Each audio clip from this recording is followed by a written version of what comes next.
I have been in the barber industry for over 21 years.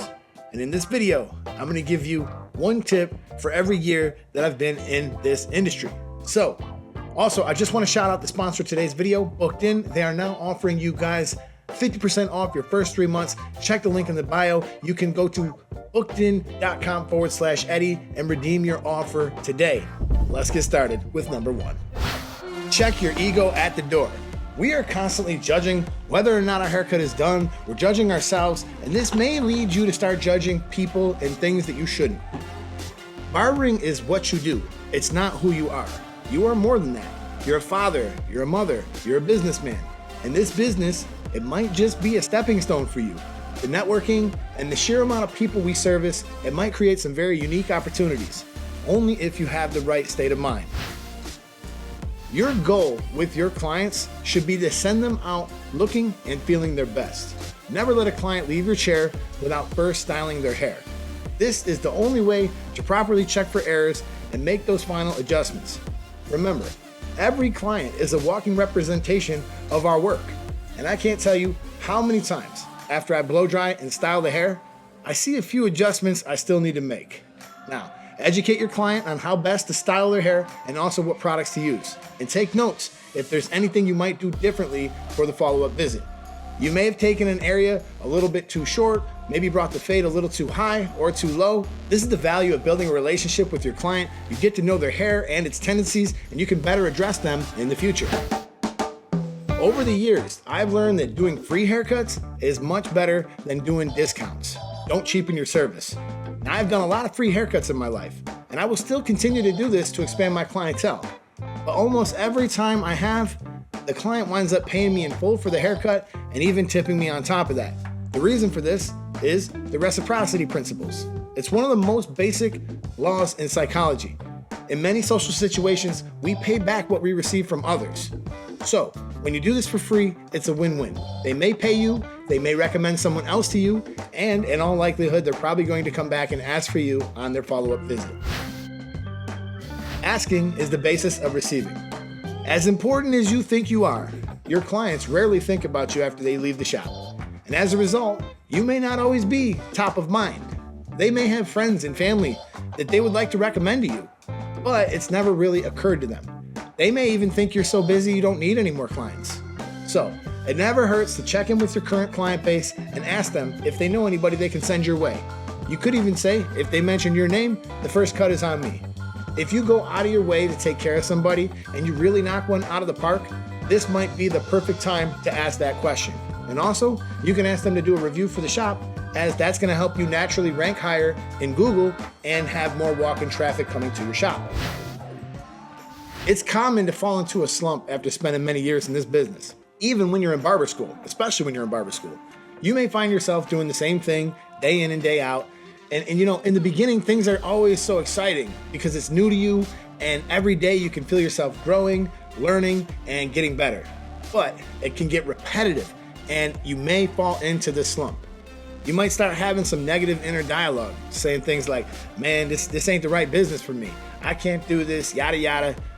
How do we fix this? By going to a show, signing up for a class, and challenging yourself again. I find that whenever I leave the shows and I come back to the shop, I'm like excited. I feel rejuvenated. I'm ready to try out some new techniques, maybe some new clippers. And you know, maybe that's why I have so many clippers, but that's the thing that just kind of recharges me. Don't overcharge your clients. Use common sense when charging your clients. I've seen so many people take advantage of them, charging them more than they should. An example might be, you got a rule at your shop. If I even touch your face, it's an extra $30. But your client hardly had any facial hair, and it probably took you 30 seconds to pass a trimmer over the top of his chin. Say no problem. And then when they go to pay, say, you know, the beard is on me. No pun intended.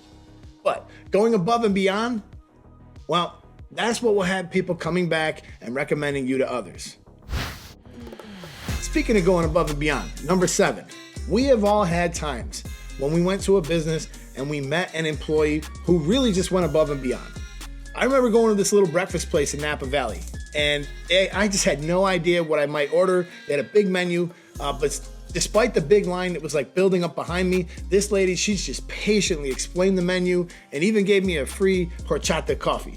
Now that really made the experience truly special. When you've met somebody who went above and beyond in a business, it's pretty common that you tell your friends and your family about that great experience you had. People like this are also contagious. They make the entire vibe of the business better. They don't complain, they're positive, and they bring the energy day in and day out. Be that person that goes above and beyond.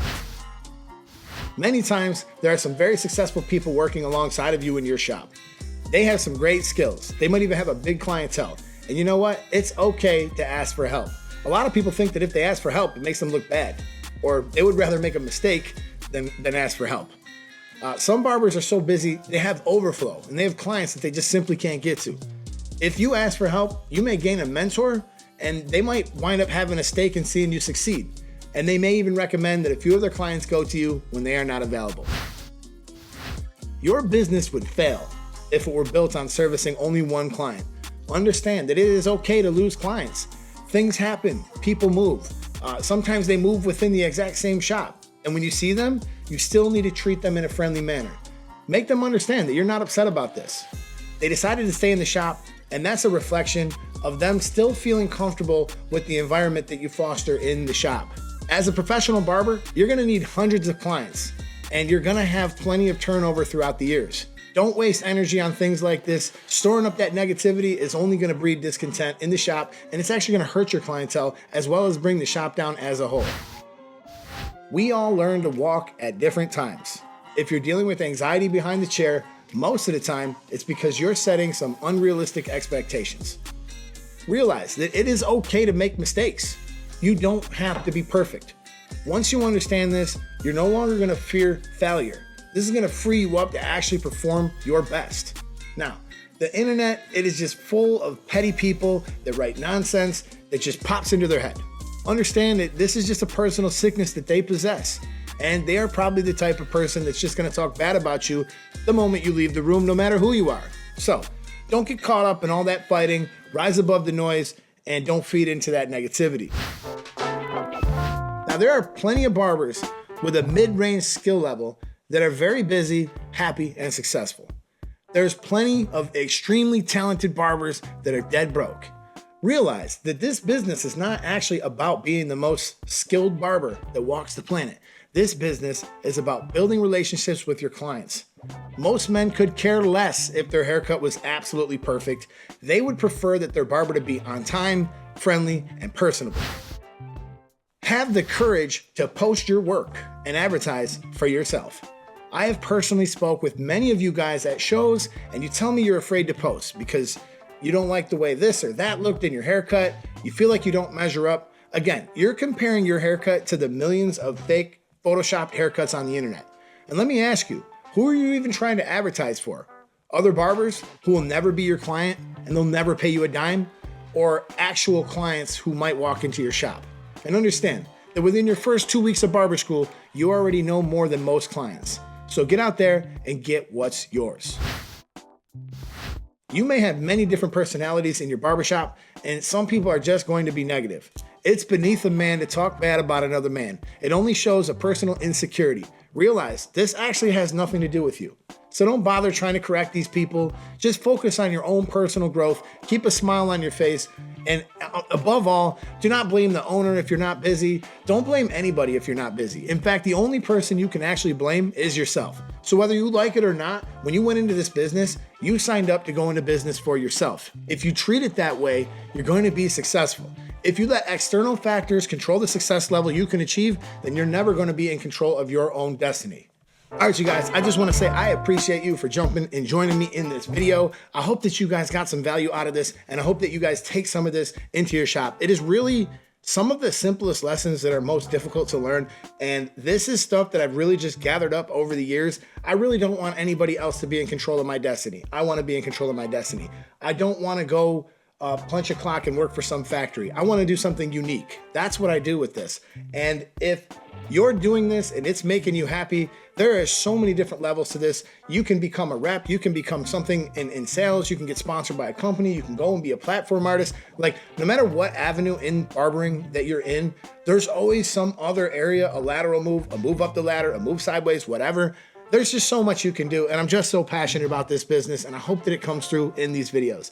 We have a lot of content like this, best clippers, best trimmers, best shavers. I just released so many videos, but I really do hope that you stick around for the follow-up to this video. This will be like the part 2. We're gonna get into the skills tips. Like, let's say you're doing a haircut and you hit a trouble spot and you're working it this way and that way and you're trying everything you can do.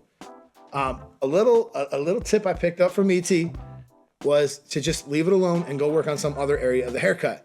For whatever reason, when I come back to that trouble spot, my brain starts working again, it kicks back online, and I wind up finishing it in like 2 seconds flat. So give that little tip a try, and I hope that you guys join me over there for the other 11 tips. Peace.